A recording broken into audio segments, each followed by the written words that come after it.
दुनिया में शायद ही कोई ऐसा खित्ता हो जहां पर खजूर का इस्तेमाल ना किया जाता हो। ये दुनिया के चंद सबसे ज्यादा इस्तेमाल किए जाने वाले मेवा जात में से एक है। आज की स्पेशल वीडियो में मैं आपको दिखाऊंगा कि फैक्ट्रीज के अंदर खजूरों को किस तरह से तैयार किया जाता है। इसके अलावा एक नजर हम डालेंगे बादाम, काजू और किशमिश के फैक्ट्री मेकिंग प्रोसेसेस के ऊपर। ये वीडियो बेहद मजेदार होने वाली है, सो इसे एंड तक कंप्लीट जरूर देखिएगा। तो आइए वीडियो शुरू करते हैं खजूर के फैक्ट्री मेकिंग प्रोसेस से। खजूर की हार्वेस्टिंग और प्रोसेसिंग में सबसे पहला स्टेप है खजूर की सीडलिंग का। खास लैब्स के अंदर खजूरों की सीडलिंग्स को तैयार किया जाता है और इन्हीं लैब्स में इन खजूरों की सीडलिंग्स को थोड़ा बड़ा किया जाता है। लैब्स के अंदर बड़ा होने वाली ये सीडलिंग्स जब 6 महीने या 1 साल की हो जाती हैं, तो फिर उसके बाद इन्हें लैब से निकाल कर खेतों के अंदर जाकर बो दिया जाता है। खजूरों के नन्हे मुन्ने पौधों को खेतों के अंदर लगाने के बाद इनके लिए एक स्पेशल किस्म का वाटर सिस्टम डिजाइन किया जाता है।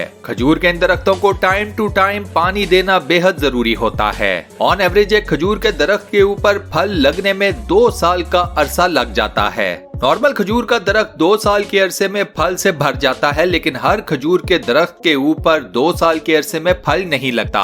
खजूर की मल्टीपल अक़साम है और हर किस्म के खजूर के दरख्त के ऊपर फल लगने का टाइम फ्रेम डिफरेंट या अलग हो सकता है। यहाँ ये बात भी जहन में रखिएगा कि खजूर के बागात के अंदर लगे हुए हर खजूर के दरख्त की प्रॉपर केयर करनी पड़ती है। खजूर का बाग लगाना और उसकी टेक केयर करना कोई आसान काम नहीं है। खजूरों का हार्वेस्टिंग प्रोसेस भी काफी ज्यादा डिफरेंट होता है। आप खजूर का फल फौरन से नहीं तोड़ सकते। खजूर के दरख्त के ऊपर लगे हुए फल को किस वक्त तोड़ना है, इसका सबसे बड़ा फैक्टर बनता है मार्केट की तरफ से आने वाली डिमांड। मार्केट की तरफ से डिमांड आएगी तो उसके बाद खजूर के फल को तोड़ा जाएगा, वरना नहीं। यहाँ ये बात भी अपनी जगह एक फैक्ट है कि कुछ लोग खजूर के फल को उसी वक्त तोड़ लेते हैं जब ये आधा पका हुआ होता है। दूसरी तरफ कुछ लोग खजूर के फल को पूरा पकने के बाद तोड़ते हैं। खजूर के फल को दरख्त से तोड़ने के बाद इन्हें बड़े बड़े ट्रेस के अंदर कलेक्ट किया जाता है और उसके बाद इन्हें सॉर्टिंग फैक्ट्री की तरफ ले जाया जाता है। फैक्ट्रीज के अंदर इन तमाम खजूरों को अच्छे तरीके से छांटा जाता है और इनका क्वालिटी टेस्ट भी किया जाता है। हर एक खजूर का प्रॉपर वजन किया जाता है। इसके ऊपर मल्टीपल क्वालिटी टेस्ट किए जाने के बाद हर एक खजूर को प्रॉपरली डब्बों के अंदर पैक किया जाता है। इसके बाद इन तमाम खजूर के डब्बों को मार्केट की तरफ बिकने के लिए एक्सपोर्ट कर दिया जाता है। गाइस, आई रियली होप कि यहाँ तक आप लोगों को ये वीडियो पसंद आई होगी। मजीद आगे बढ़ने से पहले वीडियो को लाइक जरूर कर दें। इसी के साथ साथ वोसम के नाम से एक नया चैनल स्टार्ट किया है, प्लीज उसे जरूर सब्सक्राइब कीजिए। चैनल का लिंक आपको इस वीडियो की डिस्क्रिप्शन में भी मिल जाएगा और टॉप कमेंट के अंदर भी। चैनल को सब्सक्राइब करने के बाद बेल के आइकन को जरूर प्रेस कीजिएगा और नोटिफिकेशंस में ऑल पर जरूर क्लिक कीजिएगा। अब बात करते हैं बादामों की हार्वेस्टिंग और प्रोसेसिंग की। इन तमाम प्रोसेसेस में भी सबसे पहला प्रोसेस है बादामों की सीडलिंग्स को तैयार करने का। बाय द वे, सीडलिंग को उर्दू जुबान में पनीर कहा जाता है। अब जब बादामों की पनीरियों की लाइफ 1 महीना हो जाती है और इनकी लेंथ 30 से 40 सेंटीमीटर की हो जाती है, उसके बाद इन तमाम पनीरियों को नर्सरी से निकाल कर खेतों के अंदर लगा दिया जाता है। इसके बाद बादामों की इन सीडलिंग्स या पनीरियों की देखभाल का अमल शुरू हो जाता है। इन पनीरियों से बादामों का दरख्त फूटता है, जिसके ऊपर लगने वाले फूलों का रंग सफेद या गुलाबी होता है। बादामों के फूल भी बाकी ज्यादातर फूलों की तरह बहार के मौसम में खिलते हैं। बादाम के दरख्त के ऊपर बादाम का फल उगने में 5 से 6 साल का अरसा लगता है। बादाम का ये फल 3.5 मीटर तक लंबा हो सकता है। जब बादाम के तमाम दरख्तों के ऊपर फल पूरे तरीके से अच्छी तरह पक कर तैयार हो जाता है, उसके बाद एक ऑटोमेटिक मशीन के जरिए इन तमाम फलों को दरख्तों से तोड़ लिया जाता है। ये तमाम फल एक बहुत बड़े साइज के ट्रक के अंदर लोड किए जाते हैं और इन्हें लेकर आया जाता है प्रोसेसिंग फैक्ट्री के अंदर। फैक्ट्री के अंदर इन तमाम बादाम के फलों को एक बहुत बड़े साइज की कन्वेयर बेल्ट के ऊपर डाला जाता है। ये कन्वेयर बेल्ट इन तमाम बादाम के फलों को एक रोटेटर के ऊपर लेकर जाती है। ये रोटेटर बादाम के हार्ड कवर्स में से बादाम के दानों को अलग कर देता है। इस प्रोसेस के बाद बादामों का क्वालिटी टेस्ट किया जाता है। जो बादाम ये क्वालिटी टेस्ट पास कर जाते हैं, उन्हीं बादामों को आगे पैक करके मार्केट में बिकने के लिए भेज दिया जाता है।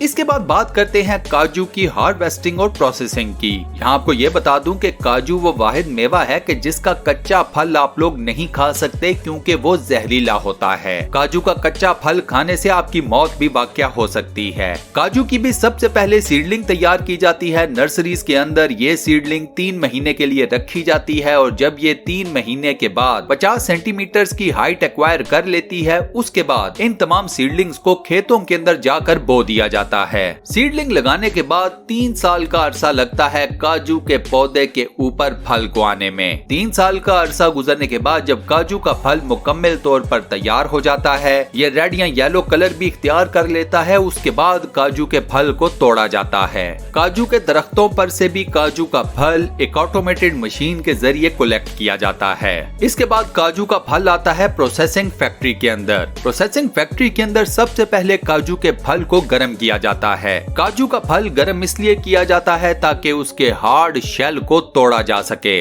अब काजू की इस हार्ड शेल को तोड़ने का काम मैनुअली भी किया जाता है और एक ऑटोमेटेड मशीन से भी। ऑटोमेटेड मशीन के अंदर खास किस्म के ब्लेड्स लगे होते हैं जो कि काजू के फल के हार्ड शेल को फौरन से तोड़ देते हैं। इस प्रोसेस के बाद शुरू होती है काजू की सफाई। काजू की सफाई का सारा काम मैनुअली किया जाता है और ज्यादातर फैक्ट्रीज के अंदर औरतें ये काम करती हैं। सफाई के बाद काजू की क्वालिटी टेस्टिंग होती है। खराब काजू को साइड पे कर दिया जाता है। अच्छे और म्यार वाले काजू को डब्बों के अंदर पैक करके मार्केट के लिए रवाना कर दिया जाता है। लास्ट में बात करते हैं किशमिश की। ये तो आप सब लोग जानते हैं कि किशमिश अंगूरों से तैयार की जाती है। अंगूर का फल एक ऐसा फल है कि जो जल्दी पक भी जाता है और उसके बाद जल्दी से सूख भी जाता है। किशमिश बनाने के लिए ताजा पके हुए अंगूरों को दरख्तों से उतारा जाता है। उसके बाद इन तमाम अंगूरों की छांटी की जाती है। साफ और पके हुए अंगूरों को खराब अंगूरों से साइड पे कर दिया जाता है। इसके बाद पके हुए साफ अंगूरों को सूखने के लिए छोड़ दिया जाता है। अंगूरों को ड्राई करने का ये प्रोसेस 7 दिन तक चलता है।